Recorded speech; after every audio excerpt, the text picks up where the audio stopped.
The Fogo Flames incentive program is on now. It started April 7th. I'm going to tell you everything about it so that you can get amongst it. So to find out more, you can just come to this blog post. It will be below. This started, as I said, 7th of April. So you're still very, very early. And then this is speculative, of course. But if you're wondering why you'd participate in this, of course, you're going to learn a whole lot. You'll make friends throughout the ecosystem. But there is a speculative chance, not financial advice, that a token allocation will go to those that are just most helping the community. That's what you kind of normally expect. You can see here the foundation has a large amount, and this would be used to incentivize growth and community members and whatnot in the actual ecosystem. So that is the speculation right there. Now go to fogo.io and click on Flames. And this is where you can rise the ranks, earn flames, and become a contributor. What we can see here is 4 different leaderboard positions. Then amongst all of these, we've got 6 different ranks. Firestorm goes for the top 10. Then we've got Inferno. We'll go to page 2. You can see we've got Blaze, Flame, Ember, and then Spark. Below Ember, everybody is a Spark. It doesn't matter how many pages we go down. So obviously your goal is to outperform, get higher up the ranks. Now, sometimes you won't be able to do very well. As an example, maybe you don't have a whole lot of money to go and trade. Maybe you don't want to trade. But if you're going to do trading, this is where you're going to get more points. Staking, which I'll cover shortly, more points as well.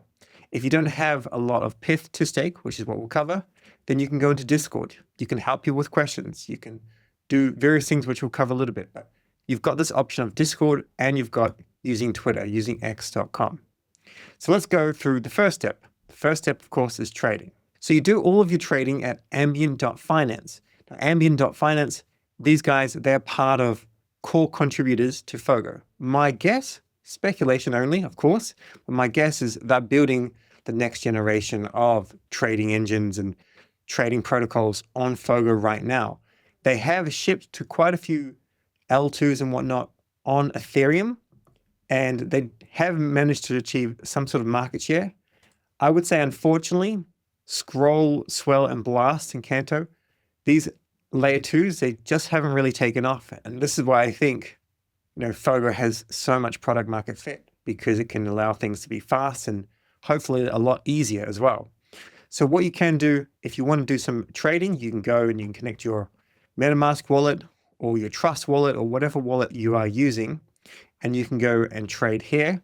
You can do it on any of these. You can do it on Monad Testnet, but that's not actually going to give you any points. It's only these that will actually give you points. Then if you're familiar with DeFi farming, you can go to pool and you can put some funds into the different pools in order to earn trading fees on them.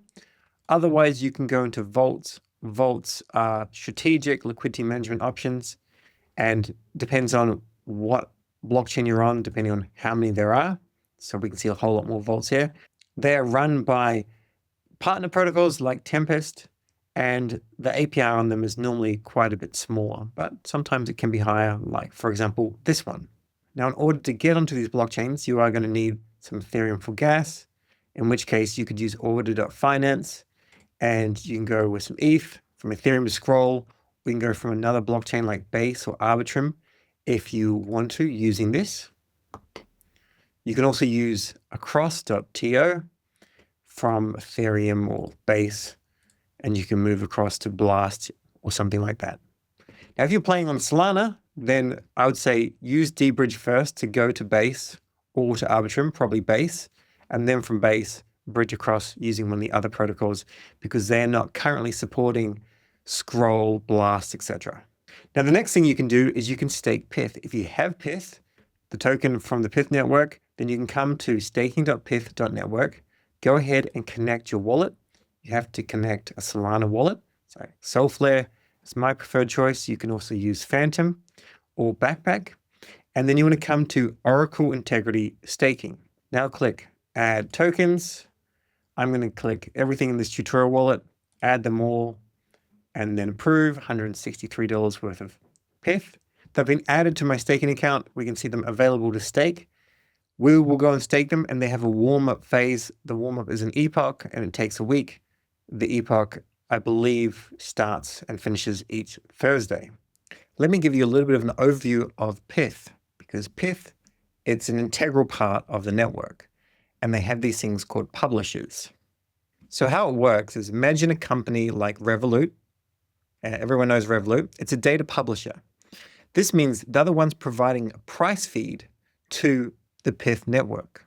How it works is all the data publishers, and there are many, they add data, price feeds, to the PYTH chain, and they get paid whenever their data is consumed. They also stake PYTH, and people can stake their PYTH to them. That's where the security comes from. The system rewards or penalizes based on the price feeds they actually give. So as an example, if the price of PYTH, one PYTH token, is $0.1584, and they say it is $0.16, then that's a price discrepancy, and they will be penalized because that's a bad data feed. In terms of publishers, we won't go into too much detail right here. Just do not go into a pool that has over 100%, because you're going to lose your APY. You should be getting 8%, but if there's more tokens in it, that APY will drop. You need to make sure that you're going with a quality provider. The understanding that I have thus far is you want to go with something that has the APY, of course. You'd like to see that they have their own stake there, not necessarily zero stake, and a high quality rating. Something like this or this as an example. So we'll go and stake it here, click max. You can see it's a warm-up time. It's only 1 day because tomorrow's Thursday, and the cooldown is 1 epoch as well, and we'll approve that transaction. I'm unsure where I'm going to be on the leaderboard. Most likely I'll be a spark at this stage, but hey, at least you're getting on the leaderboard. Now back to Flames. Discord. This is the next one where you can get in, be active, and help out people. And we don't have an exact metric of how you're going to be rewarded, but being active, of course, is one key thing. Now, the goal is to be active on Discord and to get the smoke roll. But keep in mind, in order to get Flames, there's a mixture of on-chain and off-chain activities, and I assume that more on-chain activities would actually contribute to more Flames. So to start off with, come into the iFogo each day and go with iFogo. Jump into general, read, engage, answer any questions if that's what you want to do. If you've got skills with art, make some art, plonk it in here. If you're a meme master, same thing here. And then just basically be active. Once again, unsure how this metric works, but if I were trying to foster a Discord community, then anyone that's most helpful, of course, they're going to be the top. If there's somebody that's learned everything, they're answering a whole lot of questions and providing a whole lot of value to the community, then they would rise to the leaderboards fast. Now let's go back to Twitter. The Flames leaderboard, as I said, is live. X.com, this is our next one. So follow Fogo chain, click on it, and I'll show you to put on notifications by tapping this right here. What you want to do is share and engage with content from the main account. Masari, I love Masari. Look into this, read about it, like it, share it, add some valuable takes on it. That could be very, very valuable to increasing your Flames allocation. Another thing you can do is check the Cato leaderboard. So Cato is like a way to work out where trends are heading using X primarily, but other tools as well. I have premium here, so I can see a whole lot of people that are talking about it, and I can see that things have been growing exceptionally well since February, and they've gone up and they've gone down, but I think this is going to get bigger and bigger. So if you do have Cato, you can go and have a look and see what's actually been spoken about and engage with those as well, so you can learn. But remember, the main account is your biggest focus. And this next part is just an idea. If you go to yaps.cato.ai/Fogo, this is a pre-token generation event arena. And if you look at the smart followers, the smart yappers, these people would be worth engaging with as well, because they're going to know a decent amount of stuff. You're going to learn a whole lot. But of course, remember, you want to actually engage with the main account. The last thing as a reminder is follow Fogees Hub. Give us a follow, and we'll keep on churning out some very, very decent, high-quality content.